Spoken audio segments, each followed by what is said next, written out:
Hello aspirants, welcome to Ekam Academy. Today we are going to celebrate World Lion Day as well as World Biofuel Day, that is on 10th August of every year. So now let us discuss what are the things which you have to keep in mind with respect to Asiatic lions from examination perspective and biofuels. Both are related to environment. Let us discuss in a quick informative way.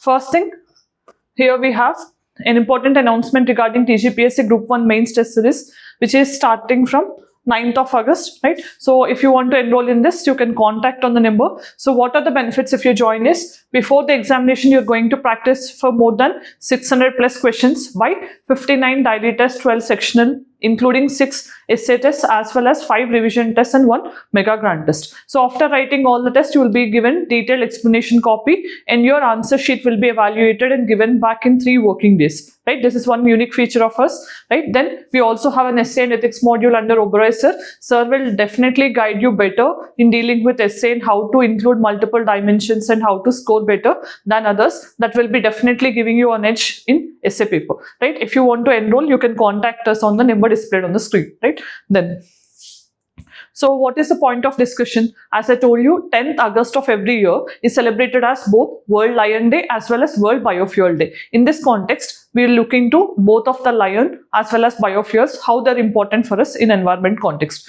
First thing, so you have to keep in mind, this World Lion Day is celebrated on 10th of August as I told you, but the theme for this year is, you have to see here, lions in the balance, protecting their future. So this is a theme for this particular World Lion Day, which is August 10th, right? Then we'll understand what are its main objectives. So who actually started this concept of celebrating Asiatic Lion or World Lion Day? That means it actually started in 2013 by World Cat. Okay, there is one particular council called World Cat Council. So that is nothing but a big, you can say, world's largest lion habitat, or you can say accredited council, which is trying to protect the lions. So they initially started this in 2013. So World Cat Council, you can say. Then what is the scientific name? We know Panthera leo. That is the scientific name of lion, Panthera leo. Then what is the term meaning prides means? Generally lions will live in social groups like humans also, and that particular group we generally call it as prides. So in examination point of view, this terminology may also become important,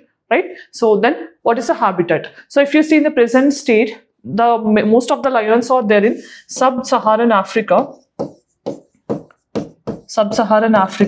in some parts. Okay, and you know, on India, we have only in the parts of Gir National Park, Gir Wildlife Sanctuary. These are in the state of Gujarat. That means only here we can find the present Asiatic lion. So in other parts of India, we don't find any Asiatic lion. So this is the only habitat in India, right? Then what is the conservation status of Asiatic lion? That means African lion is in the vulnerable category, and Asiatic lion, which is in India, this is an endangered category. So this is what you have to keep in mind.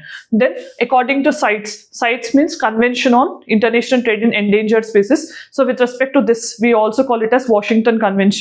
So this is having Appendix 1, under which this lion is getting conserved. Appendix 1, right? So Wildlife Protection Act of 1972 also have given the Schedule 1 status to Asiatic lion.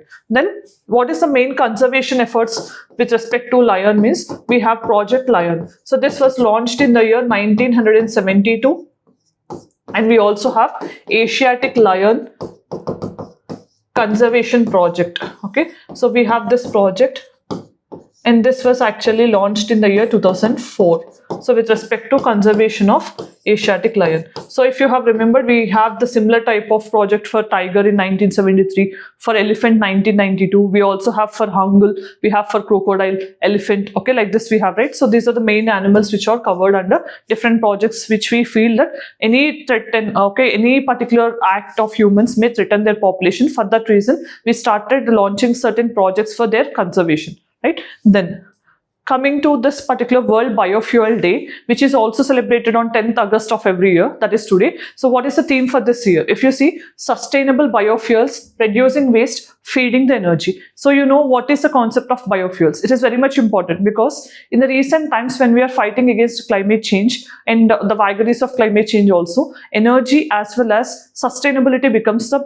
important thing, right? So to balance these things, we have a better option in the form of biofuels, where we can convert waste into energy or waste to wealth, right? So this is a right way where we can utilize the waste into wealth by exploiting the biofuels. So first we'll understand what is biofuel. Biofuel is nothing but a renewable energy source which is actually derived from organic waste. That organic waste can be plants waste or animal waste. So that is what we generally call. That is why they're considered to be renewable.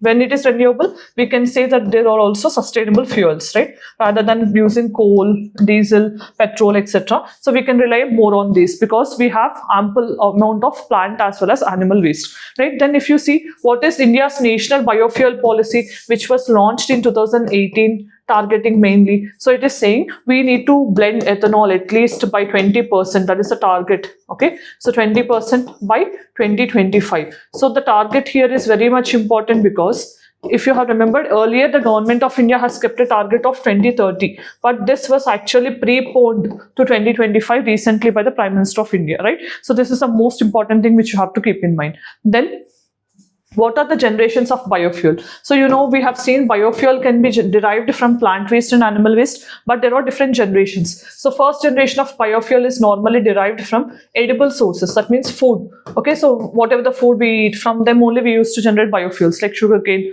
mollusk or corn or anything. Okay, so then what actually happened when we are using food for generation of biofuels, there may be diversion of food grains to biofuels or energy source. So that may threaten the food security also. For that reason, in second generation, what we started focusing upon is non-edible sources to generate biofuels. Non-edible means the rice which is broken or the rotten ones or the damaged crop, you can say, that is mainly used for generating biofuels. So in this way, we try to overcome the problem of first generation biofuels. Then coming to third generation. So this is primarily derived from algae. You know, algae or the photosynthetic materials or organisms you can call. So that is also used for generation of third generation biofuels. Then fourth generation. So fourth generation of biofuels are generally derived from genetically modified crops. So GM crops we call. So these are the four generations of biofuels. And if you have seen, these are covered under National Biofuel Policy, and this particular policy was mainly the nodal, you can say that the main objective of this particular policy was taken care by Ministry of Petroleum and Natural Gas. So here the people will get confused with Ministry of New and Renewable Energy. No, it is Ministry of Petroleum and Natural Gas who is the nodal authority to implement this policy, right? Then coming to ethanol blending program, I just told you ethanol blending program was initiated in India recently, way back, to increase our sustainable energy share also, where we are trying to blend at least 20% of ethanol by 2025. So this is one program. Why we need to blend ethanol? Because when we blend ethanol, we can decrease the petroleum dependence. So by that we can save our imports. At the same time, we can also save our foreign exchange reserves and all. So in that way, we are also trying to mitigate the climate change related things and all, right? Then what is this E20 fuel? So E20 fuel is nothing but where there is a blend of 20% ethanol, 20% ethanol and 80% of gasoline. 80% of gasoline. So this is what we consider as E20 fuel. Such things can be asked in the objective examination. Then what is this Global Biofuel Alliance? If you have remembered, in 2023 September, we have hosted G20 Summit in India for the very first time. At that particular time, we have launched this Global Biofuel Alliance with some other countries like UAE, Saudi Arabia, Brazil, USA, etc. Right? So to promote more generation of biofuels and to have our energy sources met from the sustainable things, we have launched this as part of our G20 summit. India is also one of the founding member which mainly started this alliance, right? So these are the main things which you need to keep in mind when you study about the biofuels, right? Then what is the importance of biofuels? Coming to the importance, first thing is we can decrease the impact of climate change. So climate change related impact can be minimized. So environmental conservation can be done. Environmental conservation. So sustainability increases generally.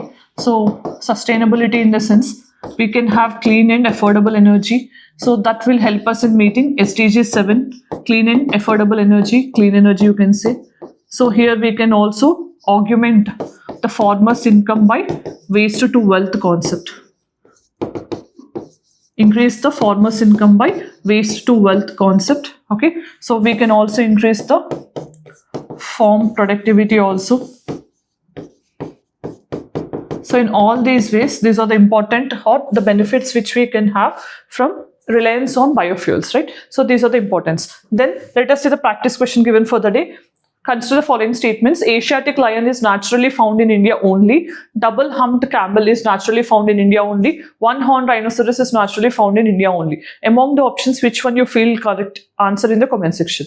Then, as we have reached the end of the video, today we have discussed about World Lion Day and World Biofuel Day, which both are celebrated on the 10th of August every year. So we have seen the respective themes, and we have also seen the related initiatives, conservation, or the measures taken for their respective things, right? So along with the practice question. So thank you all for watching this video. If you found this video informative, let us know in the comment section. See you again.